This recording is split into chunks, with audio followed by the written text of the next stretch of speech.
In today's video, I'm going to be working on my summer nature journal.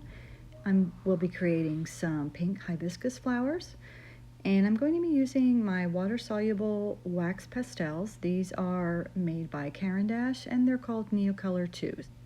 I'm using my nature journal during the summer to help me improve some of my sketching skills and also to use it as a mindful and relaxing activity, so I'm not worried about making really perfect and really photorealistic paintings. I'm just trying to sketch very quickly, and I'm doing a very intuitive process. The Neocolor IIs are really nice because once you add water to the crayon marks, it dissolves the marks and turns it into a watercolor paint. So it's very forgiving. So if you make a couple of mistakes or you change some lines, it doesn't matter, because once you activate the crayons, the color is going to blend together. You can move it around and you can really experiment and have fun. So as I usually do when I'm using my Neocolor IIs, is I start with a quick outline sketch first, and then I fill in a little bit with color. So I'm using a water brush. This is a brush that has water in the handle, and when you squeeze the handle, the water comes out.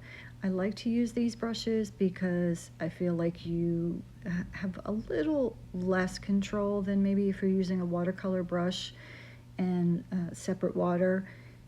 And so that kind of gives me a little bit more of a expressive look to my paintings, if you will. The other thing I like about them is I think it does make the process a little bit quicker, and I like the convenience of not constantly having to add water to my brush to activate my color. I'm using the Royal Talons mixed media sketchbook. This is a smooth paper, and it does have a little bit of a off-white tone to it, and I find that I really enjoy the smoothness of the paper. Something that you can do with the water-soluble crayons is you can also color on a palette.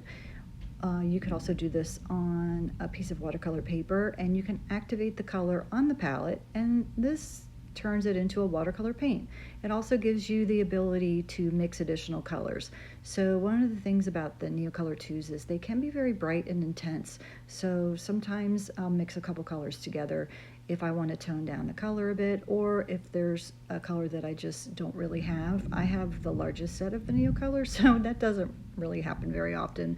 I mix colors most of the time just because I want to adjust the color a little bit and just play around and kind of see what I can come up with. After I filled in my flowers and I've really loosely filled in the background, I'm going to continue adding some elements like some leaves.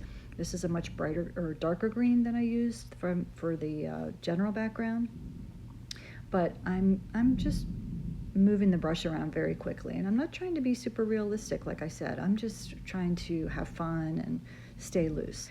I'm taking my water brush and dipping it in the paint, and I'm tapping on my brush, and this is giving me a little bit of a spatter, and that just gives me a little bit of a variation in the background. I like to start light with my first layer and gradually build my color. Once my first layer is dry, I will come back and add some more detail, some values, and just continue to layer and build my painting.